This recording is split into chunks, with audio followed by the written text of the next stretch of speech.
ਸਤਿ ਸ਼੍ਰੀ ਅਕਾਲ। ਤੁਸੀਂ ਜੁੜੇ ਹੋਏ ਹੋ ਪੰਜਾਬੀ ਰੇਡੀਓ USA ਦੇ ਨਾਲ ਤੇ ਮੈਂ ਹਾਂ ਪ੍ਰਵੀਨ ਸ਼ਰਮਾ ਲੈ ਕੇ ਹਾਜ਼ਰ ਹਾਂ ਪ੍ਰੋਗਰਾਮ ਖਬਰ ਤੇ ਨਜ਼ਰ। ਖਬਰ ਤੇ ਨਜ਼ਰ ਪ੍ਰੋਗਰਾਮ ਦੇ ਵਿੱਚ ਕਈ ਅਹਿਮ ਤੇ ਕਈ ਖਾਸ ਖਬਰਾਂ ਨੂੰ ਲੈ ਕੇ ਚਰਚਾ ਕਰਨ ਦੇ ਲਈ ਜੁੜ ਚੁੱਕੇ ਨੇ ਪੰਜਾਬ ਤੋਂ ਸੀਨੀਅਰ ਪੱਤਰਕਾਰ ਅਤੇ ਸਰਗਰਮ ਸਮਾਜਿਕ ਕਾਰਕੁਨ ਦੀਪਕ ਸ਼ਰਮਾ ਚਨਾਰਥਲ ਜੀ। ਸ਼ਰਮਾ ਸਤਿ ਸ਼੍ਰੀ ਅਕਾਲ, ਸਵਾਗਤ ਹੈ ਜੀ ਪੰਜਾਬੀ ਰੇਡੀਓ USA ਤੇ। ਸਤਿ ਸ਼੍ਰੀ ਅਕਾਲ ਪ੍ਰਵੀਨ ਜੀ, ਸਾਰੇ ਦਰਸ਼ਕਾਂ ਨੂੰ ਸਰੋਤਿਆਂ ਨੂੰ ਪਿਆਰ ਭਰੀ ਸਤਿ ਸ਼੍ਰੀ ਅਕਾਲ। ਸਤਿ ਸ਼੍ਰੀ ਅਕਾਲ ਜੀ। ਪ੍ਰੋਗਰਾਮ ਦੇ ਵਿੱਚ ਅੱਗੇ ਵਧਣ ਤੋਂ ਪਹਿਲਾਂ ਧੰਨਵਾਦ ਕਰਦੇ ਚੱਲੀਏ ਸਪਾਂਸਰਸ ਦਾ, ਜਿਹੜੇ ਜ਼ਰੀਆ ਬਣਦੇ ਨੇ ਇਹਨਾਂ ਪ੍ਰੋਗਰਾਮਾਂ ਨੂੰ ਤੁਹਾਡੇ ਤੱਕ ਪਹੁੰਚਾਉਣ ਦੇ ਲਈ। ਖਾਲਸਾ ਇੰਸ਼ੋਰੈਂਸ ਏਜੰਸੀ ਵਾਲੇ, ਜਿਨ੍ਹਾਂ ਤੋਂ ਤੁਸੀਂ ਹਰ ਤਰੀਕੇ ਦੀ ਇੰਸ਼ੋਰੈਂਸ ਲੈ ਸਕਦੇ ਹੋ। ਇੰਸ਼ੋਰੈਂਸ ਬਾਰੇ ਪਤਾ ਕਰਨ ਦੇ ਲਈ ਇਹਨਾਂ ਦਾ ਨੰਬਰ ਹੈ 408-272-2500। ਇਹ 1992 ਤੋਂ ਲਗਾਤਾਰ ਇੰਸ਼ੋਰੈਂਸ ਬਿਜ਼ਨਸ ਦੇ ਵਿੱਚ ਸ਼ਾਨਦਾਰ ਸੇਵਾਵਾਂ ਦੇ ਰਹੇ ਨੇ ਤੇ ਅਮਰੀਕਾ ਭਰ ਦੇ ਵਿੱਚ ਇੰਸ਼ੋਰੈਂਸ ਕਰਦੇ ਨੇ। ਓਬਾਮਾ ਕੇਅਰ, ਮੈਡੀਕੇਅਰ ਜਾਂ ਫਿਰ ਕਵਰਡ ਕੈਲੀਫੋਰਨੀਆ ਬਾਬਤ ਪਾਲਿਸੀ ਕਰਵਾਉਣ ਦੇ ਲਈ, ਸਲਾਹ ਲੈਣ ਦੇ ਲਈ ਅੱਜ ਹੀ ਕਾਲ ਕਰੋ 408-272-2500 ਤੇ। ਟਰਕੀਆਨਾ ਇਮੀਗ੍ਰੇਸ਼ਨ ਲਾ ਫਰਮ ਵਾਲੇ ਜੇ ਟਰਕੀਆਨਾ, ਟੋਨੀ ਟਰਕੀਆਨਾ ਦੇ ਨਾਲ ਤੁਸੀਂ US ਇਮੀਗ੍ਰੇਸ਼ਨ ਬਾਬਤ ਕੋਈ ਵੀ ਸਲਾਹ ਕਰਨੀ ਹੈ ਤਾਂ ਇਹਨਾਂ ਦਾ ਨੰਬਰ ਹੈ 4159090503। ਗੁਰਦੀਪ ਸਿੰਘ ਬਿਰਦੀ ਕਲੋਵਿਸ, ਮਨਦੀਪ ਸਿੰਘ, ਸੰਦੀਪ ਕੌਰ ਸੈਨ ਹੋਜ਼ੇ, ਅਮਰੀਕ ਸਿੰਘ ਅਟਵਾਲ, ਜਰਨੈਲ ਸਿੰਘ ਯੂਬਾ ਸਿਟੀ, ਗੁਰਨਾਮ ਸਿੰਘ ਐਂਟੀਲੋਪ ਤੇ ਜਰਨੈਲ ਸਿੰਘ ਸਿਆਟਲ ਤੋਂ। ਇਹਨਾਂ ਸਾਰੇ ਹੀ ਸਪਾਂਸਰਸ ਦਾ ਬਹੁਤ ਬਹੁਤ ਧੰਨਵਾਦ। ਤੇ ਜੇਕਰ ਤੁਸੀਂ ਵੀ ਪੰਜਾਬੀ ਰੇਡੀਓ USA ਦੇ ਇਹਨਾਂ ਪ੍ਰੋਗਰਾਮਾਂ ਨੂੰ ਸਪਾਂਸਰ ਕਰਨਾ ਚਾਹੁੰਦੇ ਹੋ ਤਾਂ ਸਟੂਡੀਓ ਦਾ ਨੰਬਰ ਹੈ 408-272-5200।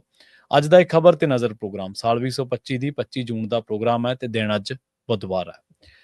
ਖਬਰਾਂ ਦੀ ਸ਼ੁਰੂਆਤ ਕਰੀਏ ਸ਼ਰਮਾ ਜੀ ਇੱਕ ਅਜਿਹੀ ਚਰਚਾ ਤੋਂ ਜਿਸ ਮਸਲੇ ਉੱਤੇ ਚਰਚਾ ਕਰਨੀ ਲਾਜ਼ਮੀ ਬਣਦੀ ਹੈ।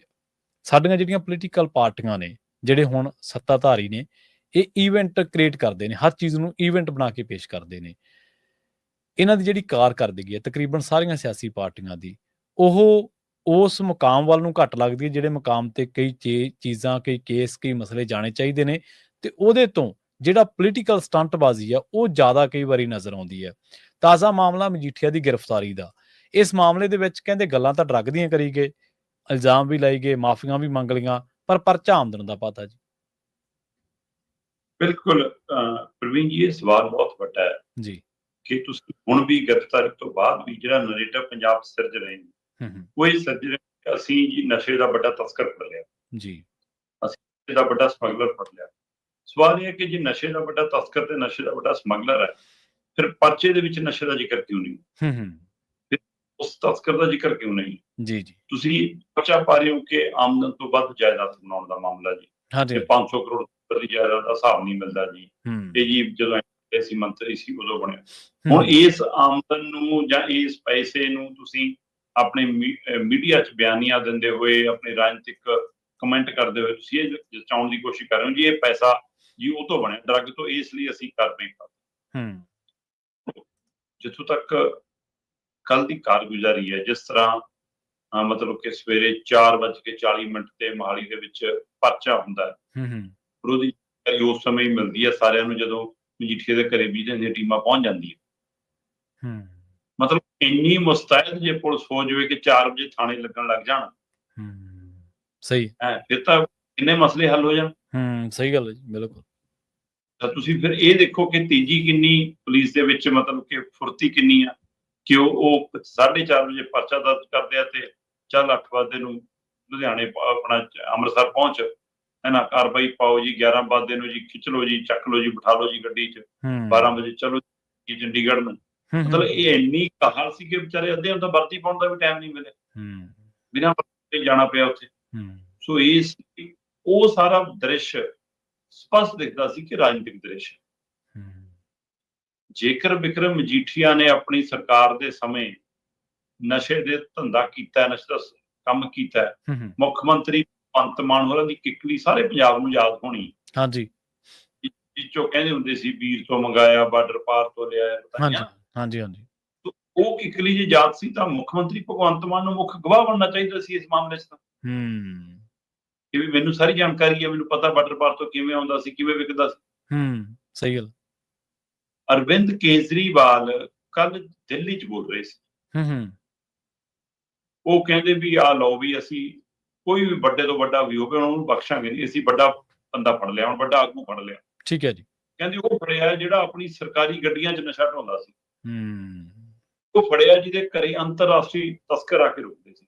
ਠੀਕ ਹੈ। ਇਹ ਸਾਰੀ FIR 'ਚ ਪਵਾ ਦਿੰਦੇ ਨਾ ਜਾਣਕਾਰੀ, ਇਹ ਸਾਰੀ ਜਾਣਕਾਰੀ ਅਦਾਲਤੀ ਪ੍ਰਕਿਰਿਆ ਦਾ ਹਿੱਸਾ ਕਿਉਂ ਨਹੀਂ ਬਣੀ? ਸਹੀ ਗੱਲ ਹੈ, ਬਿਲਕੁਲ। ਉੱਥੇ ਕਿਉਂ ਨਹੀਂ ਰੱਖੀਆਂ ਇਹ ਗੱਲਾਂ?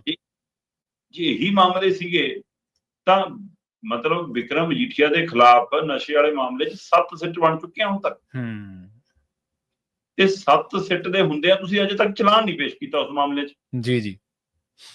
ਤੇ ਜੋ ਕਾਰਵਾਈ ਕੱਲ ਕੀਤੀ ਗਈ ਵਿਕਰਮ ਮਜੀਠੀਆ ਦਾ ਖੁਲਾਸਾ ਹਫ਼ਤਾ 10 ਦਿਨ ਪਹਿਲਾਂ ਹੀ ਕਰ ਚੁੱਕਿਆ ਸੀ, ਜਦੋਂ ਪੁਲਿਸ ਅਧਿਕਾਰੀ ਬਦਲਿਆ ਗਿਆ, ਹਟਾਇਆ ਗਿਆ। ਉਹ ਕਹਿੰਦਾ ਵੀ ਇਸ ਲਈ ਹਟਾਇਆ ਕਿ ਤਿਆਰ ਨਹੀਂਗਾ ਕਿ ਮੇਰੇ ਤੇ ਪਰਚਾ ਕਰਨ ਲਈ, ਮੇਰੇ ਤੇ ਕਾਰਵਾਈ ਕਰਨ ਲਈ। ਤੇ ਉਹ ਥਾਂ ਤੇ ਨਵਾਂ ਲਿਆਂਦਾ ਗਿਆ, ਕਹਿੰਦੇ ਹੁਣ ਕਾਰਵਾਈ ਹੋਊਗੀ। ਉਹ ਲਿਆਂਦੇ ਕਿਹੜੇ ਜੀ? ਕਹਿੰਦੇ ਜੀ ਆਹ ਦੇਖ ਲਓ ਜੀ, ਉਹ ਨੇ ਜੀ ਜਿਨ੍ਹਾਂ ਦੇ ਉੱਤੇ ਲਾਇਸੈਂਸ ਘੁਟਾਲਿਆਂ ਦੇ ਮਾਮਲੇ ਚੱਲੇ ਸੀ, ਜਿਨ੍ਹਾਂ ਨੂੰ ਸਸਪੈਂਡ ਕੀਤਾ ਜੀ, ਬਾਹਰ ਕਰਕੇ ਇੱਧਰ ਲਾ ਦਿੱਤੇ।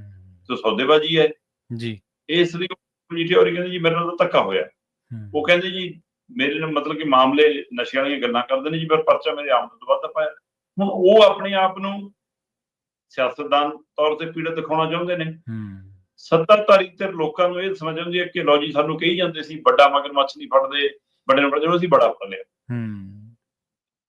ਫਿਰ ਕਾਗਜ਼ ਪੱਤਰ ਵੀ ਬੜਾ ਬੋਲਣ ਨਾ ਕਿ ਤਸਕਰ ਫੜਿਆ ਵੱਡਾ। ਤੁਹਾਡੀ FIR ਕਿਉਂ ਨਹੀਂ ਇਹ ਗੱਲ ਬੋਲਦੀ? ਉੱਥੇ ਤੁਸੀਂ ਕਹਿੰਦੇ ਹੁੰਦੇ ਆ ਮੰਤਰੀ ਹੁੰਦੇ ਆ, ਉਹਨੂੰ ਜਾਇਦਾਦ ਬਣਾ ਲਈ ਗਿਆ, ਉਹਦੀਆਂ ਕੰਪਨੀਆਂ ਨੇ, ਆਹ ਕੰਪਨੀਆਂ ਦਾ ਰਿਕਾਰਡ ਹੈ ਜੀ, ਇੱਥੋਂ ਪੈਸਾ ਆ ਗਿਆ, ਇਸ ਲਈ ਅਸੀਂ ਉਹਨਾਂ ਦੀ ਗ੍ਰਿਫਤਾਰੀ ਪਾਉਣੀ। ਬਈ ਜੇ ਉਹਦੀ ਗ੍ਰਿਫਤਾਰੀ ਪਾਉਣੀ ਸੀ ਫਿਰ ਘਰੇ ਜਾ ਕੇ ਟੂਟਾਂ ਨੂੰ ਟੋਲਣ ਦੀ ਕੀ ਲੋੜ ਸੀ? ਅਲਮਾਰੀ ਲੋੜ ਸੀ? ਜੇ ਸਾਰੀ ਜਾਣਕਾਰੀ ਸਾਡੇ ਕੋਲ ਹੈਗੀ, ਉਹ ਸੀ ਹੁਣ ਪਲਾਟ, ਜਾਇਦਾਦ, ਇਮਾਰਤਾਂ, ਕੰਪਨੀਆਂ, ਕੱਪ ਬੋਰਡਾਂ 'ਚ ਤਾਂ ਪਈਆਂ ਨਹੀਂ ਹੁੰਦੀਆਂ, ਅਲਮਾਰੀਆਂ 'ਚ ਤਾਂ ਪਈਆਂ ਨਹੀਂ ਹੁੰਦੀਆਂ। ਫਿਰ ਉਹ ਜਿਹੜੇ ਉਹਨਾਂ ਦੇ ਘਰੇ ਕੰਮਕਾਰ ਕਰਨ ਵਾਲੇ ਨੇ, ਉਹਨਾਂ ਦੀਆਂ ਅਲਮਾਰੀਆਂ ਵੀ ਖਲੋਤੀਆਂ, ਜਿਹੜੇ ਦਫ਼ਤਰ 'ਚ ਟੱਬਰ ਰਹਿੰਦਾ ਉਹਦਾ ਵੀ ਸਮਾਨ ਖਿਲਾਰਤਾ। ਤੇ ਲੱਭਣ ਕੀ ਗਏ ਸੀ ਜੀ? ਇਹ ਸਾਰੀ ਗੱਲ ਦੀ ਘਟਨਾਕ੍ਰਮ ਕਿਤੇ ਨਾ ਕਿਤੇ ਰਾਜ ਤੋਂ ਪ੍ਰੇਰਿਤ ਲੱਗਦੀ ਹੈ। ਇੱਕ ਦਿਨ ਉਹ ਸੀ ਜਿਸ ਦਿਨ ਕੇਜਰੀਵਾਲ ਨੇ ਵਿਕਰਮ ਮਜੀਠੀਆ ਨੂੰ ਪੰਜਾਬ 'ਚ ਖੜ ਕੇ ਡਰੱਗ ਤਸਕਰ ਦਾ ਨਾਮ ਦਿੱਤਾ ਸੀ। ਹਾਂਜੀ, ਬਿਲਕੁਲ, ਦਾ ਨਾਮ ਦਿੱਤਾ ਸੀ। ਤੇ ਉਸ ਤੋਂ ਬਾਅਦ ਅਰਵਿੰਦ ਕੇਜਰੀਵਾਲ ਆਪਣੀ ਜਾਨ ਛਡਾਉਂਦਿਆਂ ਮਾਫੀ ਮੰਗੀ। ਜੀ ਸਹੀ ਹੈ। ਤੇ ਉਸ ਮਾਫੀ ਮੰਗਣ ਤੋਂ ਭਗਵੰਤ ਮਾਨ ਨਾਰਾਜ਼ ਹੋ ਗਏ ਸੀ ਕਿ ਉਹ ਕਹਿੰਦੇ ਕਿ ਪੰਜਾਬ ਨੂੰ ਇਹ ਮਨਜ਼ੂਰ ਨਹੀਂ ਕਿ ਵੀ ਤੁਸੀਂ ਏਦਾਂ ਮਾਫੀ ਮੰਗੋ, ਤੁਸੀਂ ਸਾਹਮਣਾ ਕਰੋ। ਤੇ ਪਰ ਕੇਜਰੀਵਾਲ ਕਿਨਾਰਾ ਕਰਕੇ ਉਸ ਮਾਮਲੇ 'ਚ ਅੱਜ ਵੀ ਸੰਜੇ ਸਿੰਘ ਤਰੀਕਾ ਭੁਗਤ ਰਹੇ। ਜੇ ਉਸ ਸਮੇਂ ਪੰਜਾਬ ਨਾਰਾਜ਼ ਹੋ ਰਿਹਾ ਸੀ, ਫਿਰ ਅੱਜ ਪੰਜਾਬ ਖੁਸ਼ ਕਿਉਂ ਨਹੀਂ ਹੋਇਆ ਕਾਰਵਾਈ ਨੂੰ? ਉਹ ਰੰਗ ਕਿਉਂ ਨਹੀਂ ਚੜਿਆ ਜੋ ਉਸ ਦਿਨ ਚੜ ਰਿਹਾ ਸੀ? ਤੇ ਤੁਸੀਂ ਅੱਜ ਕੇਜਰੀਵਾਲ ਨੂੰ ਕਿਉਂ ਨਹੀਂ ਕਿਹਾ ਕਿ ਕੇਜਰੀਵਾਲ ਜੀ ਅੱਜ ਵੀ ਨਾਮ ਲੈ ਕੇ ਬੋਲੋ? ਹੁਣ ਤਾਂ ਆਪਣੀ ਸਰਕਾਰ ਹੈ, ਹੁਣ ਕੇਜਰੀਵਾਲ ਨਾਮ ਵੀ ਨਹੀਂ ਲੈ ਰਹੇ। ਬਿਲਕੁਲ। ਹੁਣ ਇੱਕ ਵੱਡਾ ਆਗੂ ਫੜ ਲਿਆ, ਵੱਡਾ ਤਸਕਰ ਫੜ ਲਿਆ, ਸਰਕਾਰ 'ਚ ਰਹਿੰਦੇ ਆ ਕੁਛ ਕੀਤਾ, ਸਰਕਾਰੀ ਗੱਡੀਆਂ 'ਚ ਹੋਇਆ। ਹੁਣ ਤੁਸੀਂ ਵਿਕਰਮ ਮਜੀਠੀਆ ਨਾਮ ਨਹੀਂ ਲੈ ਰਹੇ, FIR ਕੀਤੀ ਅੱਜ ਤਾਂ ਤੁਸੀਂ ਤਾਜ਼ਾ ਜੀ। ਅਜੀਬ ਜਿਹਾ ਲੱਗਦਾ। ਤਾਂ ਇਸ ਲਈ ਦਿਖਾਇਆ ਕੁਝ ਜਾ ਰਿਹਾ, ਪ੍ਰਗਟਾਇਆ ਕੁਝ ਜਾ ਰਿਹਾ, ਕੀਤਾ ਕੁਝ ਹੋਰ ਜਾ ਰਿਹਾ।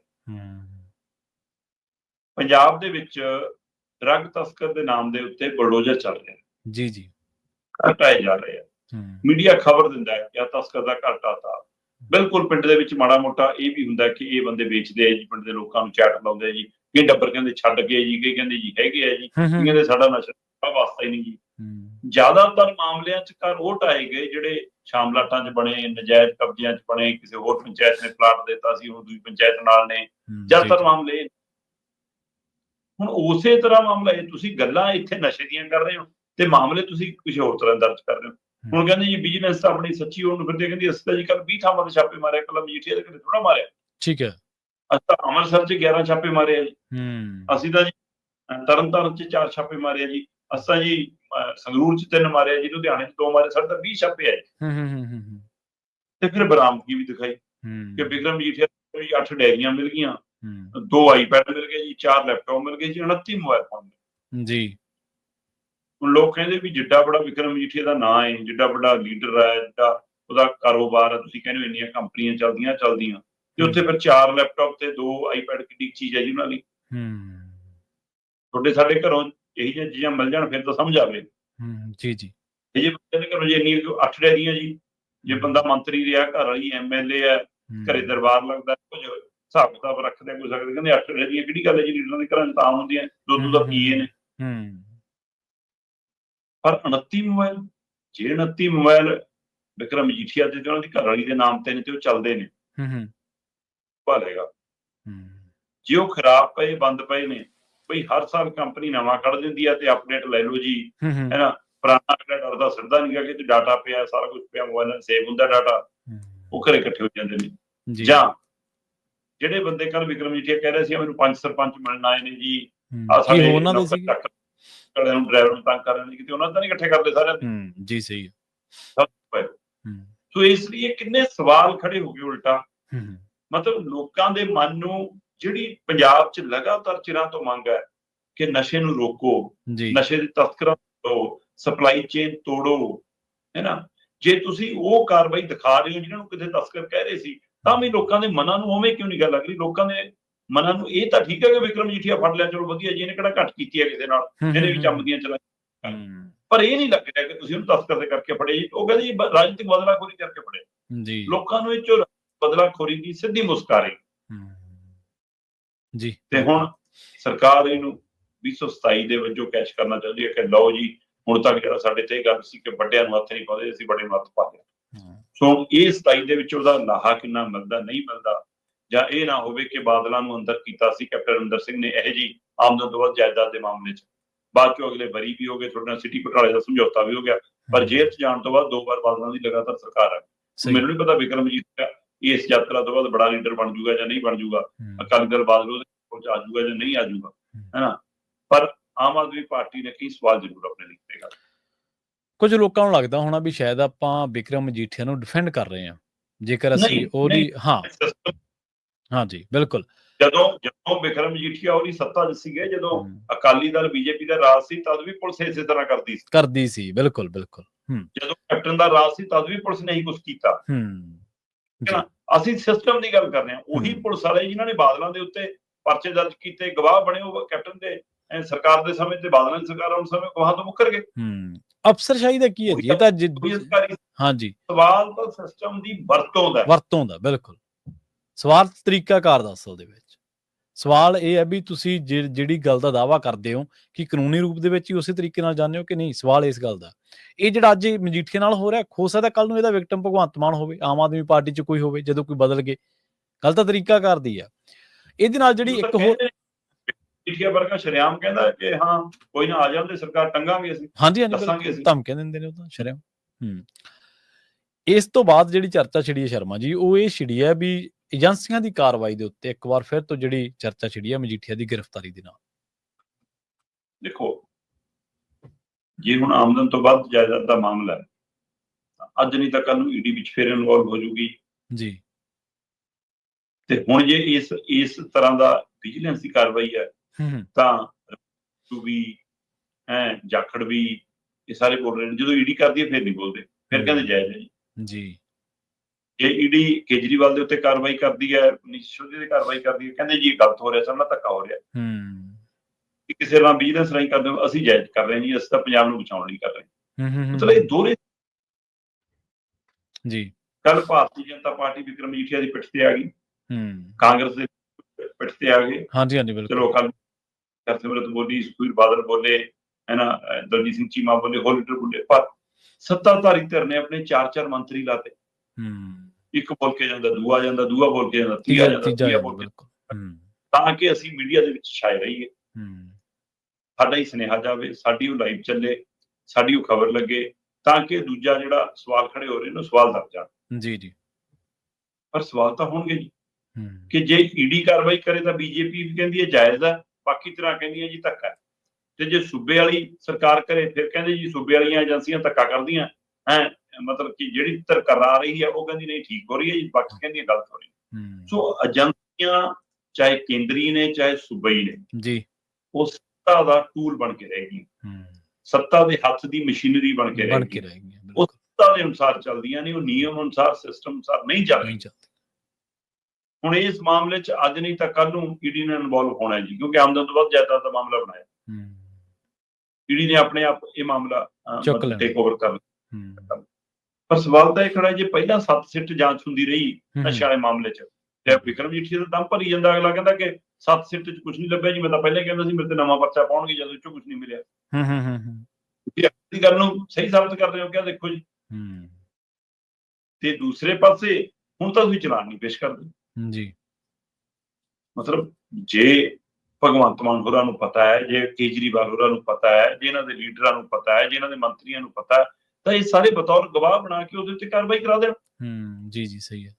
ਤੁਸੀਂ ਤਾਂ ਵਿਜੇ ਸਿੰਗਲਾ ਤੇ ਫਰਾਰੀ ਤੇ ਇਹਨਾਂ ਤੇ ਕੋਈ ਕਾਰਵਾਈ ਨਹੀਂ ਕਰ ਪਾਈ। ਜਿਹੜੇ ਰਿਸ਼ਵਤ ਲੈਂਦੇ ਸ਼ਰਿਆਮ ਫੜੇ, ਜਿਹੜੇ ਚੋਰ ਬਜ਼ਾਰੀ ਕਰਦੇ ਸ਼ਰਿਆਮ ਦਿਖ ਗਏ। ਤੁਹਾਡਾ MLA ਅਮਿਤ ਰਤਨ ਫੜ ਲਿਆ ਜੀ, ਆਹ ਫੜ ਲਿਆ ਜੀ, 1 ਕਰੋੜਾ ਫੜ ਲਿਆ ਸੀ ਜੀ, ਉਹ ਸਾਰਿਆਂ ਦੇ ਉੱਤੇ ਕਿੱਥੇ ਉਹ ਕਾਰਵਾਈਆਂ, ਕਿੱਥੇ ਪਾਈਆਂ? ਸੋ ਇਹਦਾ ਮਤਲਬ ਤੁਸੀਂ ਲੋਕਾਂ ਨੂੰ ਇਹ ਦਿਖਾਉਂਦੇ ਹੋ ਕਿ ਜੀ ਸਾਡੇ ਕੋਲ ਸੱਤਾ ਹੈ ਤਾਂ ਅਸੀਂ ਚੋਰ ਮੋਰੀ ਰਾਹੀਂ ਵੀ ਬਚ ਕੇ ਜਾਵਾਂਗੇ, ਸਾਡੇ ਕੋਲ ਸੱਤਾ ਨਹੀਂ ਹੈ ਤਾਂ ਅਸੀਂ ਕੁਝ ਕਰਾਂਗੇ। ਸੋ ਜਦੋਂ ਅਕਾਲੀ ਦਲ ਸੀ ਉਹ ਕਰਦੇ ਸੀ, ਜਦੋਂ ਕਾਂਗਰਸ ਦਾ ਸੀ ਉਹ ਕਰਦੇ ਸੀ, ਹੁਣ ਤੁਸੀਂ ਕਰ ਰਹੇ ਹੋ। ਇਹ ਏਜੰਸੀਆਂ ਦੀ ਦੁਰਵਰਤੋਂ ਹੈ, ਇਹਦੀ ਚਰਚਾ ਪਹਿਲਾਂ ਵੀ ਤੁਰਦੀ ਰਹੀ ਹੈ, ਇਸ ਘਟਨਾ ਨੇ ਇੱਕ ਵਾਰ ਫਿਰ ਤੋੜ ਦਿੱਤੀ ਹੈ। ਬਿਲਕੁਲ ਸਹੀ। ਜੀ ਜੀ, ਅਗਲੀ ਗੱਲ ਕਰੀਏ ਇੱਕ ਅਜਿਹੀ ਲੀਕ ਦੀ ਜਿਹੜੀ ਦਿਨੋਂ ਦਿਨ ਛੋਟੀ ਕੀਤੀ ਜਾ ਰਹੀ ਹੈ ਸਿਆਸੀ ਧਿਰਾਂ ਦੇ ਵੱਲੋਂ। ਸ਼ਰਮਾ ਜੀ, ਸਿਆਣੇ ਕਹਿੰਦੇ ਵੀ ਜਿਹੜੀਆਂ ਲੀਕਾਂ ਸੰਘਰਸ਼ਾਂ ਦੇ ਨਾਲ ਖਿੱਚੀਆਂ ਹੋਣ ਨਾ, ਉਹਨਾਂ ਨੂੰ ਕਦੇ ਛੋਟਾ ਨਹੀਂ ਕਰੀਦਾ। ਉਹ ਛੋਟਾ ਕਰਨ ਦੇ ਨਾਲ ਜੇ ਕੋਈ ਲੋਕ, ਬੰਦੇ, ਜਥੇਬੰਦੀਆਂ ਉਹਨਾਂ ਨੂੰ ਛੋਟਾ ਕਰਦੀਆਂ ਨੇ ਨਾ, ਉਹ ਆਪ ਵੀ ਨਾਲ ਛੋਟੇ ਹੁੰਦੇ ਨੇ। ਰਾਜਪਾਲ ਦੇ ਨਾਲ ਮੁਲਾਕਾਤ ਦਾ ਮਸਲਾ ਕਹਿੰਦੇ ਮੰਗਣਾ ਸੀ ਚੰਡੀਗੜ੍ਹ, ਪਰ ਮੰਗ ਕੇ ਆ ਕੇ ਚੰਡੀਗੜ੍ਹ ਦੇ ਵਿੱਚ ਹੀ ਪਲਾਟ ਹੀ। ਤੇ ਇਸ ਮਸਲੇ ਦੇ ਉੱਤੇ ਤਾਂ ਪੰਜਾਬੀ ਗ੍ਰਿਫਤਾਰੀਆਂ ਦਿੰਦੇ ਰਹੇ, ਕੁਰਬਾਨੀਆਂ ਕਰਦੇ ਰਹੇ। ਪ੍ਰਵੀਨ ਜੀ, ਚੰਡੀਗੜ੍ਹ 'ਚ ਚਲੋ ਡਿਊਟੀ ਬਣਾਇਆ ਹੋਇਆ, ਹਾਂਜੀ, ਉਹਦੀ ਲੜਾਈ ਪੰਜਾਬ ਨੂੰ ਲੜਨੀ ਚਾਹੀਦੀ ਹੈ ਕਿ ਬਈ ਇਹ ਪੰਜਾਬ ਦੀ ਰਾਜਧਾਨੀ ਹੈ, ਪੰਜਾਬ ਨੂੰ ਮਿਲਣੀ ਚਾਹੀਦੀ ਹੈ। ਹਰਿਆਣੇ ਨੂੰ ਵੱਖਰੀ ਰਾਜਧਾਨੀ ਬਣਾ ਕੇ ਆਪਣਾ ਸ਼ਿਫਟ ਕਰਨਾ ਚਾਹੀਦਾ ਹੈ ਨਾ। ਉਹਦੇ ਲਈ ਤਾਂ ਚੰਡੀਗੜ੍ਹ 'ਚ ਤਾਂ ਚੰਡੀਗੜ੍ਹ ਦੀ ਭਾਸ਼ਾ ਨਹੀਂ ਲੱਗਦੀ ਜੀ। ਬਿਲਕੁਲ, ਜਿਹੜਾ ਇਸ ਖਿੱਤੇ ਦੀ ਭਾਸ਼ਾ ਹੈ, ਜੇ ਪੰਜਾਬ ਦੀ ਰਾਜਧਾਨੀ ਹੈ, ਪੰਜਾਬ ਦੇ ਪਿੰਡ ਉਜਾੜੇ ਤਾਂ ਉਹਦੀ ਬੋਲੀ ਨਹੀਂ, ਤੇ ਉਹਦੇ ਲਈ ਪੰਜਾਬ ਦੀ ਕੋਈ ਸਿਰਦਤਰ ਉਵੇਂ ਲੜਦੀ ਨਜ਼ਰ ਨਹੀਂ ਆਉਂਦੀ। ਸਹੀ ਗੱਲ। ਠੀਕ ਹੈ, ਇੱਥੇ ਰਹਿ ਕੇ ਚੰਡੀਗੜ੍ਹ ਪੰਜਾਬੀ ਮੰਚ ਲੜੇ, ਉਹਦੇ ਨਾਲ ਸਹਿਯੋਗੀ ਸੰਗਠਨ ਲੜਨ, ਲੇਖਕ ਸਭਾਵਾਂ ਲੜਨ, ਹੈ ਨਾ, ਤੇ ਆਮ ਲੋਕ ਲੜਨ, ਪਰ ਸਰਕਾਰਾਂ, ਸਿਆਸਤਦਾਨ ਕਦੇ ਨਹੀਂ ਨਜ਼ਰ ਆਉਂਦੇ।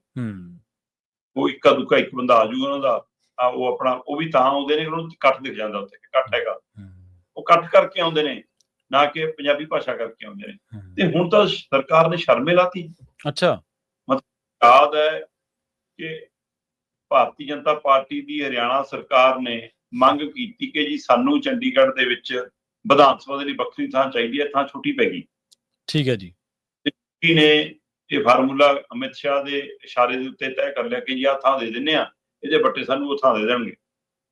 ਪੰਜਾਬ ਨੇ ਲੜਾਈ ਕੀ ਲੜਨੀ ਸੀ ਕਿ ਜੀ ਇਹਨਾਂ ਨੂੰ ਵੱਖਰੀ ਵਿਧਾਨ ਸਭਾ ਆਪਣੇ ਸੂਬੇ 'ਚ ਜਾ ਕੇ ਬਣਾਉਣੀ ਚਾਹੀਦੀ ਆ। ਇਹ ਰਾਜਧਾਨੀ 'ਚ ਟੈਂਪਰੇਰੀ ਆਏ ਸੀ, ਕੁਝ ਸਾਲ ਲਈ ਆਏ ਸੀ।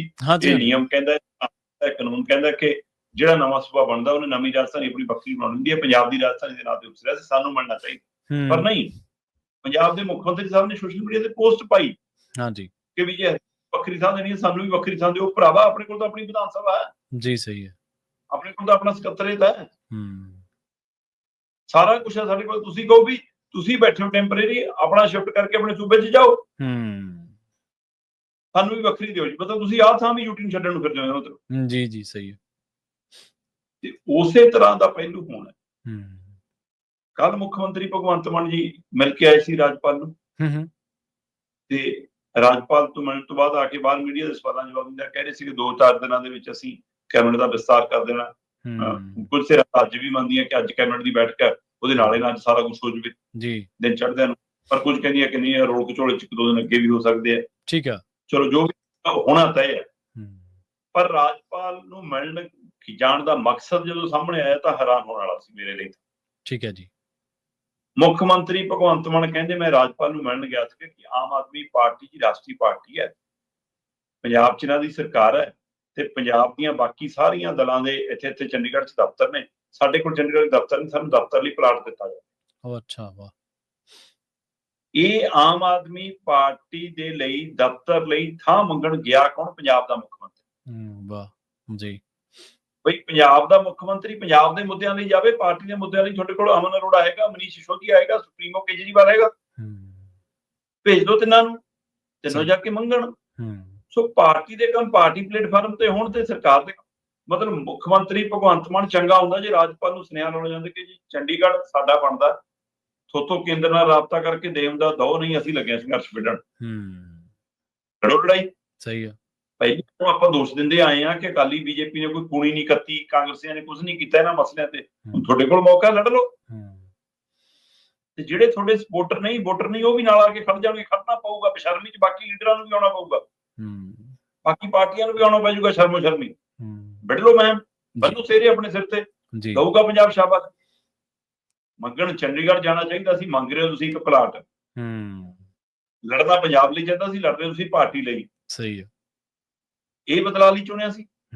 ਅਫਸੋਸਜਨਕ ਬਦਲਾਅ ਪ੍ਰਵੀਨ ਜੀ।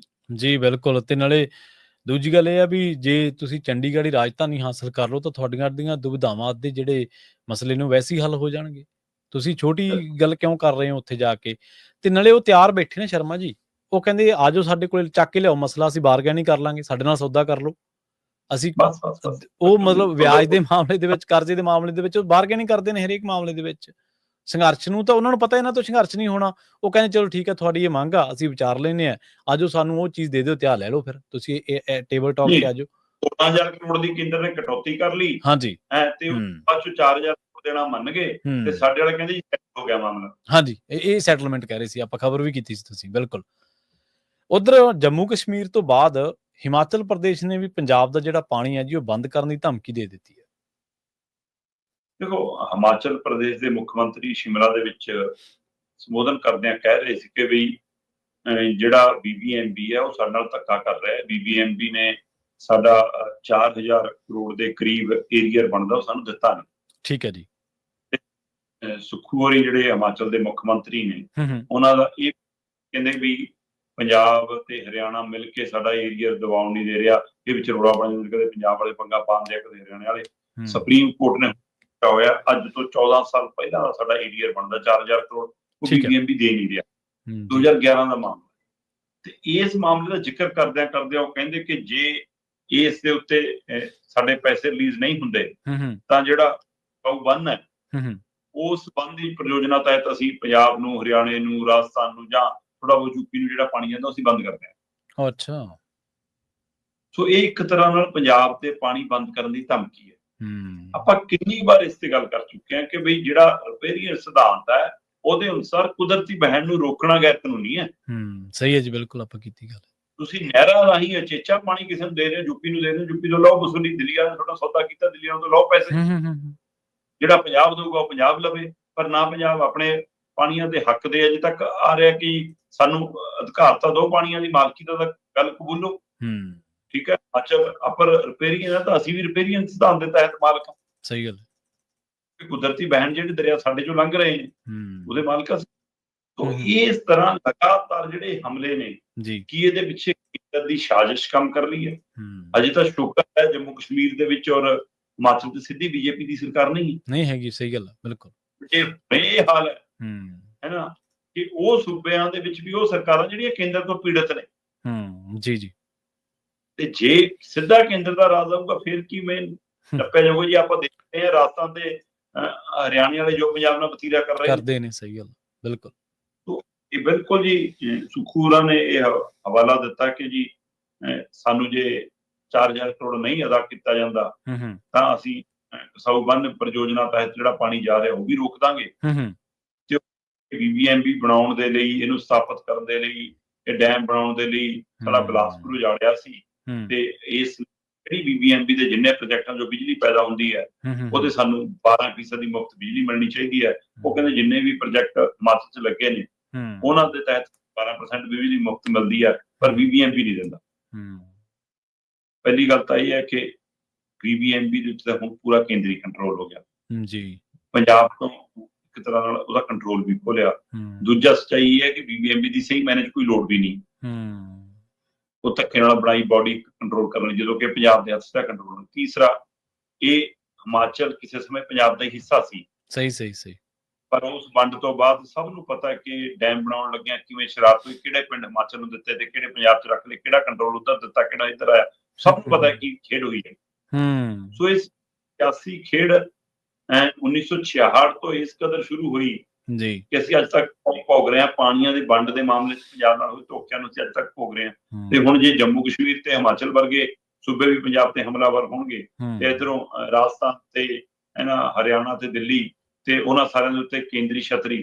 ਸੋ ਇਹ ਕੇਂਦਰੀ ਕੰਟਰੋਲ ਦੇ ਹਵਾਲੇ ਨਾਲ ਹੀ ਮੈਂ ਇਸ ਘਟਨਾ ਨੂੰ ਦੇਖ ਰਿਹਾ, ਇਸ ਬਿਆਨੇ ਨੂੰ, ਕਿ ਇਹ ਵੀ ਕੇਂਦਰੀ ਕੰਟਰੋਲ ਦਾ ਇੱਕ ਢੰਗ ਤਰੀਕਾ ਜੀ। ਬਿਲਕੁਲ। ਤੇ ਜਾਂਦੇ ਗੱਲ ਕਰੀਏ ਸ਼ਰਮਾ ਜੀ ਆਪਾਂ ਮੱਧ ਪ੍ਰਦੇਸ਼ ਦੀ ਤੇ ਯੂਪੀ ਦੀ। ਕਹਿੰਦੇ ਕੇਂਦਰ ਹੁਣ ਇਹਨਾਂ ਤੋਂ ਦਾਲਾਂ MSP ਤੇ ਖਰੀਦਣ ਨੂੰ ਤਿਆਰ ਹੈ। ਮੈਂ ਜਦੋਂ ਇਸ ਖਬਰ ਦੇ ਬਾਰੇ ਸੋਚ ਰਿਹਾ ਸੀ ਨਾ, ਮੇਰੇ ਮਨ ਦੇ ਵਿੱਚ ਗੱਲ ਫੜਕੀ ਵੀ ਆਪਣਾ ਇੱਧਰੋਂ ਮੰਡੀ ਢਾਂਚਾ ਖਤਮ ਕੀਤਾ ਜਾ ਰਿਹਾ ਪੰਜਾਬ ਤੇ ਹਰਿਆਣੇ ਦਾ। ਅਸੀਂ ਐਮਐਸਪੀ ਦੇ ਲਈ ਲੜ ਰਹੇ ਹਾਂ। ਉਹ ਜਿਹੜੇ ਲੋਕ ਅਵੇਸਲੇ ਬੈਠੇ ਨੇ ਉਹਨਾਂ ਦੀਆਂ ਦਾਲਾਂ ਐਮਐਸਪੀ ਤੇ ਖਰੀਦਣ ਦੀ ਤਿਆਰੀ ਹੋ ਰਹੀ ਹੈ। ਕਿਤੇ ਇਹ ਤਾਂ ਨਹੀਂ ਕਿ ਕੱਲ ਨੂੰ ਇੱਥੋਂ ਐਮਐਸਪੀ ਖੁੱਸ ਜੇ, ਇੱਥੋਂ ਮੰਡੀ ਵੀ ਖੁੱਸ ਜੇ ਤੇ ਆਪਣੇ ਲਈ ਕੋਈ ਲੜਨ ਵਾਲਾ ਵੀ ਨਾ ਬਚੇ, ਕਿਉਂਕਿ ਜਿਨ੍ਹਾਂ ਲਈ ਲੜ ਰਹੇ ਆ ਉਹ ਤਾਂ ਅਵੇਸਲੇ ਨੇ ਤੇ ਉਹਨਾਂ ਨੂੰ ਮਿਲਣ ਵੀ ਜਾ ਰਿਹਾ। ਦੇਖੋ, ਪਹਿਲੀ ਗੱਲ ਤਾਂ ਇਹ ਹੈ ਕਿ ਮੈਂ ਇਹਨੂੰ ਥੋੜਾ ਜਿਹਾ ਦੂਸਰੇ ਤਰੀਕੇ ਤੋਂ ਲੈਣਾ ਕਿ ਸੁਖਾਵੀਂ ਕਰੋ ਜੀ। ਮੈਂ ਇਹਨੂੰ ਇਸ ਨਜ਼ਰੀਏ ਤੋਂ ਲੈਣਾ ਕਿ ਘੱਟੋ ਘੱਟ ਐਮਐਸਪੀ ਦੀ ਮੰਗ ਜਿਹੜੀ ਜ਼ੋਰ ਫੜ ਰਹੀ ਹੈ ਮੁਲਕ ਦੇ ਵਿੱਚ, ਖਾਸ ਕਰਕੇ ਪੰਜਾਬ ਤੋਂ ਕਿਸਾਨ ਜਥੇਬੰਦੀਆਂ ਜਿਵੇਂ ਐਮਐਸਪੀ ਦੇ ਸੰਘਰਸ਼ ਕਰ ਰਹੀਆਂ, ਹਾਂਜੀ, ਤੇ ਉਸ ਲੜਾਈ ਦੇ ਤਹਿਤ ਇਹਨੂੰ ਮੈਂ ਬੂਰ ਪੈਂਦਿਆਂ ਵੇਖ। ਠੀਕ ਹੈ। ਉਸ ਲੜਾਈ ਦੇ ਵਿੱਚੋਂ ਆਇਆ ਫੈਸਲਾ, ਇੰਨੀ ਆਸਾਨ ਨਹੀਂ ਸਰਕਾਰ ਐਮਐਸਪੀ ਦੇ ਖਰੀਦਣ ਦਾ ਐਲਾਨ ਕਰ। ਜੀ ਜੀ, ਬੇਸ਼ੱਕ ਮੱਧ ਪ੍ਰਦੇਸ਼ ਤੋਂ 2 ਦਾਲਾਂ, ਯੂਪੀ ਤੋਂ 1 ਦਾਲ ਦਾ ਹੀ ਅਜੇ ਦਾਅਵਾ ਹੋਇਆ, ਔਰ ਇਸ ਵਾਅਦੇ ਦਾਅਵੇ ਦੇ ਵਿੱਚ ਜਿਹੜੇ ਖੇਤੀਬਾੜੀ ਮੰਤਰੀ ਨੇ ਸ਼ਿਵਰਾਜ ਚੌਹਾਨ, ਉਹ ਮੱਧ ਪ੍ਰਦੇਸ਼ ਤੋਂ ਹੀ ਆਉਂਦੇ ਨੇ, ਠੀਕ ਹੈ, ਮੁੱਖ ਰਹੇ ਨੇ। ਸੋ ਇਸ ਲਈ ਹੋ ਸਕਦਾ ਆਪਣੇ ਸੂਬੇ ਦੀ ਭਲਾਈ ਦੇ ਹਵਾਲੇ ਉਹਨਾਂ ਨੇ ਯੋਜਨਾ ਸ਼ੁਰੂ ਕੀਤੀ ਹੋਵੇ, ਕਿਤਨਾ ਹੁੰਦੀ ਹੈ ਇਹ ਗੱਲ ਕਿ ਚਲੋ ਹੁਣ ਸੈਂਟਰ 'ਚ ਆਪਣੇ ਸੂਬੇ ਲਈ ਕੁਝ ਕਰ ਲਈਏ, ਫਿਰ ਕੱਲਿਆਂ ਕਰਦੇ ਤਾਂ ਚਰਚਾ ਹੁੰਦੀ ਹੈ, ਇਸ ਲਈ ਨਾਲ ਯੂਪੀ ਵਿੱਚ ਮਾੜਾ ਜਿਹਾ ਰਲਾ ਲਿਆ। ਦੂਜਾ, ਯੂਪੀ ਬੀਜੇਪੀ ਦਾ ਮੁੱਖ ਕੇਂਦਰ ਬਿੰਦੂ ਵੀ ਹੈ। ਜੀ ਜੀ, ਬਿਲਕੁਲ। ਪਹਿਲੂ ਹੈਗਾ। ਚਲੋ ਜੇ ਇਹਨੂੰ ਆਪਾਂ ਇਸ ਪਹਿਲੂ ਤੋਂ ਲਈਏ ਤਾਂ ਫਿਰ ਸਵਾਲ ਤਾਂ ਇਹ ਹੈ ਕਿ ਦਾਲਾਂ ਤਾਂ 2 ਨਾਲ ਤਾਂ ਨਹੀਂ ਸਰਦਾ ਨਾ ਦੇਸ਼ ਦਾ। ਨਹੀਂ ਸਰਦਾ, ਬਿਲਕੁਲ ਸਹੀ ਹੈ। ਦਾਲਾਂ ਉਹਦੀ ਪੈਦਾਵਾਰ ਵੀ ਕਿਸਾਨ ਕਰ ਸਕਦਾ ਤੇ ਉਹਦੀ ਲੋੜ ਵੀ ਹੈਗੀ ਹੈ। ਜੇ ਤੁਸੀਂ ਬਾਹਰਲੇ ਮੁਲਕਾਂ ਤੋਂ ਦਾਲਾਂ ਮੰਗਾਉਂਦੇ ਹੋ, ਕੈਨੇਡਾ ਵਰਗੇ ਮੁਲਕ ਤੱਕ ਤੋਂ ਦਾਲਾਂ ਆਉਂਦੀਆਂ ਨੇ, ਕੀ ਉਹਦੇ ਵਿੱਚ ਵਿਚੋਲੀਆ ਖਾਂਦਾ ਤੇ ਉੱਥੋਂ ਸਸਤੀ ਲੈ ਕੇ ਫਿਰ ਭਾਰਤ ਨੂੰ ਮਹਿੰਗੀ ਉਪਲਬਧ ਕਰਾਉਂਦਾ? ਉਹ ਵਿਚੋਲੀਏ ਨਹੀਂ ਹੋਣ ਦਿੰਦੇ। ਸਹੀ ਹੈ। ਕੱਲ ਨੂੰ ਆਹ 2 ਦਾਲਾਂ ਦੀ ਖਰੀਦ ਪੂਰੀ ਹੋਊਗੀ ਕਿ ਨਹੀਂ ਹੋਊਗੀ, ਅਜੇ ਤਾਂ ਵੀ ਸ਼ੰਕੇ ਖੜੇ ਆ, ਅਜੇ ਤਾਂ ਐਲਾਨ ਹੈ। ਕਿਉਂਕਿ ਉਹ ਵਿਚੋਲੀਆਂ ਦਾ ਘਾਟਾ, ਉਹ ਜਿਹੜੇ ਕਹਿੰਦੇ ਅਸੀਂ ਸਰਕਾਰਾਂ ਚਲਾਉਂਦੇ ਆ, ਉਹ ਕਿਵੇਂ ਜੀ ਮੰਨਣਗੇ ਇਸ ਗੱਲ ਲਈ? ਜੀ ਸਹੀ ਹੈ। ਸ਼ੁਰੂਆਤ ਹੋਈ ਅੱਜ ਮੱਧ ਪ੍ਰਦੇਸ਼ ਤੋਂ, ਯੂਪੀ ਤੋਂ, ਕੱਲ ਨੂੰ ਫਿਰ ਪੂਰੇ ਮੁਲਕ 'ਚ ਵੀ ਆ ਸਕਦੀ ਹੈ। ਉਮੀਦ ਕਰ ਸਕਦੇ ਹਾਂ ਅਸੀਂ। ਆਪਾਂ ਪਹਿਲਾਂ ਵੀ ਇੱਕ ਦਿਨ ਗੱਲ ਕਰਦੇ ਐਮਐਸਪੀ ਦੇ ਉੱਤੇ, ਜੇ ਤੁਸੀਂ ਕਹਿੰਦੇ ਹੋ ਕਿ ਹਾਂਜੀ ਪੰਜਾਬ ਦੇ ਵਿੱਚ, ਹਰਿਆਣੇ ਦੇ ਵਿੱਚ ਦਾਲਾਂ ਬੀਜ ਦਿਓ, ਬਦਲਵੀਆਂ ਫਸਲਾਂ ਤੇ ਆ ਜਾਓ, ਕਿਉਂਕਿ ਅੱਜ ਕੱਲ੍ਹ ਜਦੋਂ ਇਹ ਝੋਨੇ ਕਣਕ ਵਾਲਾ ਮਸਲਾ ਸੀ ਤਾਂ ਮੁਲਕ ਨੂੰ ਬਾਕੀ ਲੱਗਦਾ ਹੁਣ ਕਿ ਇਕੱਲੇ ਪੰਜਾਬ ਹਰਿਆਣਾ ਨੂੰ ਕਿਉਂ ਮਿਲਦਾ, ਪਰ ਆਪਾਂ ਉਸ ਸਮੇਂ ਜਦੋਂ ਇਹ ਪੈਦਾ ਨਹੀਂ ਹੋ ਰਿਹਾ ਸੀ, ਪੰਜਾਬ ਨੇ ਰਿਸਕ ਲੈ ਕੇ ਪੈਦਾ ਕੀਤਾ, ਬਿਲਕੁਲ ਸਹੀ ਹੈ। ਇਹੀ ਗੱਲ ਉਸ ਸਮੇਂ ਯੋਜਨਾਵਾਂ ਇਸ ਲਈ ਬਣਾਈਆਂ ਕਿ ਤਾਂ ਕਿ ਦੇਸ਼ ਦਾ ਭੰਡਾਰ ਭਰ ਸਕੇ, ਲਾਲ ਕਣਕ ਤੋਂ ਛੁਟਕਾਰਾ ਦਿਵਾਇਆ ਤੁਹਾਨੂੰ। ਬਿਲਕੁਲ ਬਿਲਕੁਲ। ਇਹ ਪਰ ਅੱਜ ਪਾਣੀਆਂ ਦੇ ਮਸਲੇ ਦੇ ਉੱਤੇ ਪੰਜਾਬ ਫਿਕਰਮੰਦ ਹੈ ਕਿ ਅਸੀਂ ਬਦਲਵੀਂ ਫਸਲਾਂ ਤੇ ਜਾਣ ਲਈ ਤਿਆਰ ਹਾਂ, ਤੁਸੀਂ ਖਰੀਦ ਤੇ ਤਾਓ।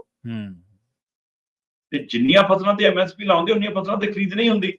ਜੀ ਜੀ, ਬਿਲਕੁਲ। ਤੋਂ ਇਹ ਉਮੀਦ ਕੀਤੀ ਜਾ ਸਕਦੀ ਹੈ ਕਿ ਕੱਲ ਨੂੰ ਜੇਕਰ ਇਹ ਸੰਘਰਸ਼ ਵੱਡਾ ਹੁੰਦਾ ਹੈ ਤਾਂ ਪੰਜਾਬ ਹਰਿਆਣਾ ਚੋਂ ਵੀ ਦਾਲਾਂ ਦੇ ਉੱਤੇ ਜੇ ਐਮਐਸਪੀ ਤੇ ਆਉਂਦੀ ਹੈ ਤਾਂ ਪੰਜਾਬ ਵੀ ਝੋਨੇ ਕਣਕ ਚੋਂ ਨਿਕਲ ਸਕਦਾ।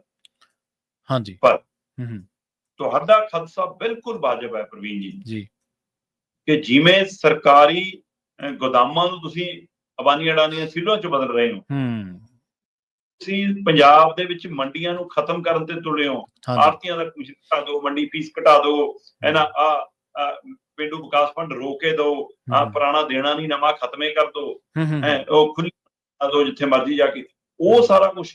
ਉਹਦੇ ਨਾਲ ਮੰਡੀ ਵੀ ਮੁੱਕਣੀ, ਆੜ੍ਹਤੀਆ ਵੀ ਮੁੱਕਣਾ, ਪੱਲੇਦਾਰ ਵੀ ਮੁੱਕਣਾ, ਝਰਨਾ ਲਾਉਣ ਵਾਲਾ ਵੀ ਮੁੱਕਣਾ, ਸਾਰਾ ਜਿਹੜਾ ਉੱਥੇ ਦੁਕਾਨ ਫੜੀ ਕਰਦਾ ਉਹ ਵੀ ਮੁੱਕਣਾ, ਤੇ ਕਿਸਾਨ ਦੇ ਉੱਤੇ ਵੀ ਮਾਰ ਪੈਣੀ। ਮੰਡੀ 'ਚ ਜਿਹੜਾ ਖੋਖਾ ਲਾਉਂਦਾ ਉਹਦੀ ਵੀ ਰੋਜ਼ੀ ਰੋਟੀ ਖਤਮ ਹੋ ਜਾਊਗੀ। ਸੋ ਇਸ ਲਈ ਇਹ ਵੀ ਖਦਸ਼ਾ ਪੈਦਾ ਹੈਗਾ ਕਿ ਕੀ ਪੰਜਾਬ ਤੋਂ, ਹਰਿਆਣਾ ਤੋਂ, ਉੱਤਰੀ ਭਾਰਤ ਵਾਲਿਆਂ ਤੋਂ ਇੱਧਰੋਂ ਹੱਥ ਚੱਕ ਕੇ ਉਧਰ ਯੂਪੀ ਵਾਲੇ ਪਾਸੇ ਨੂੰ ਜਾ ਕੇ, ਯੂਪੀ ਚਲੋ ਉੱਤਰੀ ਭਾਰਤ 'ਚ ਆਉਂਦਾ ਹੋਵੇ ਪਰ ਯੂਪੀ ਇਹਨਾਂ ਦੇ ਆਪਣੇ ਕੰਟਰੋਲ 'ਚ ਹੈ, ਕੀ ਇਹ ਬਦਲਾਖੋਰੀ ਦੀ ਨੀਤੀ ਵੀ ਕੱਲ ਨੂੰ ਆ ਸਕਦੀ ਹੈ, ਕੱਲ ਨੂੰ ਉੱਥੇ ਤੱਕ ਵੀ ਜਾ ਸਕਦਾ। ਜੀ ਜੀ, ਇਸ ਕਿਸਾਨ ਜਥੇਬੰਦੀਆਂ ਨੂੰ, ਖੇਤੀ ਮਾਹਿਰਾਂ ਨੂੰ, ਸੁਰਦ ਧਿਰਾਂ ਨੂੰ ਗੰਭੀਰਤਾ ਨਾਲ ਮੰਥਨ ਕਰਨ ਦੀ ਲੋੜ ਹੈ ਕਿ ਜੇ ਐਮਐਸਪੀ ਦੀ ਮੰਗ ਪੂਰੇ ਮੁਲਕ 'ਚ ਚੱਲ ਰਹੀ ਆ ਤਾਂ ਇਹ ਤਰ੍ਹਾਂ ਖਦਸ਼ਾ ਪ੍ਰਗਟਾਉਂਦੀਆਂ ਰਹੀਆਂ ਕਿਸਾਨ ਜਥੇਬੰਦੀਆਂ ਚੋਂ ਕਿ ਇਹ ਦੇਖ ਲਓ ਮਿੱਤਰੋ, ਜੇ ਕਣਕ ਝੋਨੇ ਦੇ ਪੂਰੇ ਮੁਲਕ 'ਚੋਂ ਖਰੀਦ ਲੱਗ ਪਊਗੀ ਤਾਂ ਪੰਜਾਬ ਵਾਲਾ ਚੱਕਣਾ ਬੰਦ ਹੋ ਜੂ। ਆਪਾਂ ਕਹਿ ਰਹੇ ਹਾਂ ਕਿ ਤੁਸੀਂ ਜੇ ਬਦਲਵੀਆਂ ਫਸਲਾਂ ਤੇ ਜਾਣਾ ਤਾਂ ਤੁਸੀਂ ਫਿਰ ਇਸ ਤਰੀਕੇ ਤੇ ਆ ਜਾਓ ਕਿ ਆਹ ਫਸਲ ਚੁੱਕੋ, ਵੀ ਤੁਹਾਡਾ ਕਿੱਲੇ ਪਿੱਛੇ ਉਹਨਾਂ ਕੀ ਆਮਦਨ ਰਹੂਗੀ ਜਿੰਨੀ ਕਣਕ ਝੋਨੇ 'ਚੋਂ ਹੈਗੀ ਹੈ। ਹਾਂਜੀ ਹਾਂਜੀ, ਬਿਲਕੁਲ। ਕਿਉਂਕਿ ਦਾਲਾਂ ਦੇ ਲਈ ਲੇਬਰ ਵੀ ਵੱਧ ਚਾਹੀਦੀ ਹੈ। ਹਾਂਜੀ ਹਾਂਜੀ, ਬਿਲਕੁਲ। ਬਾਕੀ ਤਾਂ ਮਸ਼ੀਨੀਕਰਨ ਹੋ ਗਿਆ, ਦਾਲਾਂ ਮਜ਼ਦੂਰ ਨੂੰ ਵੀ ਰੁਜ਼ਗਾਰ ਮਿਲਦਾ ਨਾ। ਜੀ ਜੀ, ਸੋ ਇਸ ਲਈ ਕਈ ਪਹਿਲੂ ਨੇ, ਉਹਨਾਂ ਦੇ ਉੱਤੇ ਗੰਭੀਰਤਾ ਨਾਲ ਮੰਥਨ ਦੀ ਲੋੜ ਹੈ। ਇੱਥੇ ਤੁਸੀਂ ਪੰਜਾਬ ਦੀਆਂ ਜਥੇਬੰਦੀਆਂ ਨਾਲ ਮੀਟਿੰਗਾਂ ਤੋਂ ਭਗੌੜੇ ਹੋ ਰਹੇ ਹੋ ਤੇ ਉੱਥੇ ਤੁਸੀਂ ਕਹਿੰਦੇ ਅਸੀਂ MSP ਲਾ ਰਹੇ ਹਾਂ। ਤੁਸੀਂ ਗੱਲ ਦਰੁਸਤ ਹੈ ਕਿ ਜਿਨ੍ਹਾਂ ਨੇ ਮੰਗੀ ਨੂੰ ਉਹਨੂੰ ਦੇਣ ਨੂੰ ਤੁਰ ਪਏ, ਜਿਹੜੇ ਲੜ ਰਹੇ ਨੇ ਉਹਨੂੰ ਸੁਣਿਆ ਦੀ ਗੱਲ ਵੀ ਨਹੀਂ। ਕਈ ਵਾਰੀ ਨਾ ਸ਼ਰਮਾ ਜੀ ਸਰਕਾਰਾਂ ਸੰਘਰਸ਼ਾਂ ਨੂੰ ਖੁੰਡਿਆਂ ਕਰਨ ਦੇ ਲਈ ਉਹਨਾਂ ਦੇ ਬਰਾਬਰ ਧਿਰਾਂ ਉਸਾਰ ਦਿੰਦੀਆਂ ਨੇ, ਉਹਨਾਂ ਦੇ ਬਰਾਬਰ ਧਿਰਾਂ ਖੜੀਆਂ ਕਰ ਦਿੰਦੀਆਂ ਨੇ। ਇਹੀ ਗੱਲ ਲਿਖਤੀ ਰੂਪ ਦੇ ਵਿੱਚ ਮੰਗੀ ਸੀ ਜਦੋਂ ਕਿਸਾਨ ਅੰਦੋਲਨ ਨੂੰ ਚੱਕਿਆ ਗਿਆ ਸੀਗਾ ਕਿ ਭਾਈ MSP ਦੀ ਗਰੰਟੀ ਦੇ ਦਿਓ। MSP ਦੀ ਗਰੰਟੀ ਇਕੱਲੇ ਜਲੰਧਰ, ਲੁਧਿਆਣਾ, ਫਗਵਾੜਾ, ਅੰਮ੍ਰਿਤਸਰ ਵਾਸਤੇ ਨਹੀਂ ਸੀਗੀ, ਉਹ ਸਾਰੇ ਦੇਸ਼ ਵਾਸਤੇ ਸੀ। ਸਾਰੇ ਦੇਸ਼ ਦੀ ਲੜਾਈ, ਜਿਨ੍ਹਾਂ ਫਿਰਕਿਆਂ ਦੀ, ਜਿਨ੍ਹਾਂ ਲੋਕਾਂ ਦੀ ਤੁਸੀਂ ਗੱਲ ਕਰਕੇ ਹਟੋ, ਸਾਰਿਆਂ ਦੀ ਲੜਾਈ ਸੀ ਉਹਨਾਂ ਦੀ। ਰੇਹੜੀ ਫੜੀ ਵਾਲੇ ਤੋਂ ਲੈ ਕੇ ਚਾਹ ਵਾਲੇ, ਖੋਖੇ ਵਾਲੇ ਦੀ, ਦੁਕਾਨਦਾਰ ਦੀ, ਆੜਤੀਏ ਦੀ, ਉੱਥੇ ਜਿਹੜਾ ਟਰਾਂਸਪੋਰਟਰ ਆ ਉਹਦੀ, ਸਾਰਿਆਂ ਦੀ ਲੜਾਈ ਸੀਗੀ। ਪਰ ਹੌਲੀ ਹੌਲੀ ਹੌਲੀ ਹੌਲੀ ਸਾਰੀਆਂ ਧਿਰਾਂ ਸਰਕਾਰ ਨੇ ਇਸ ਲੜਾਈ ਤੋਂ ਦੂਰ ਕਰ ਲਈਆਂ। ਪਰ ਸਾਡੀਆਂ ਕਿਸਾਨੀ ਧਿਰਾਂ ਦਾ ਜਿਹੜਾ ਸੰਘਰਸ਼ ਕਰਨ ਦਾ ਤਰੀਕਾਕਾਰ ਉਹ ਪੁਰਾਣਾ ਹੀ ਆ, ਹਜੇ ਵੀ ਉਹਨਾਂ ਨੇ ਨਹੀਂ ਬਦਲਿਆ।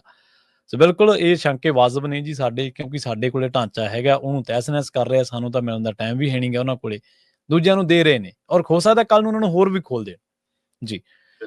ਸ਼ਰਮਾ ਜੀ, ਇਹਨਾਂ ਖਾਸ ਖਬਰਾਂ ਤੇ ਖਾਸ ਜਾਣਕਾਰੀਆਂ ਦੇ ਲਈ ਤੁਹਾਡਾ ਬਹੁਤ ਬਹੁਤ ਧੰਨਵਾਦ ਜੀ।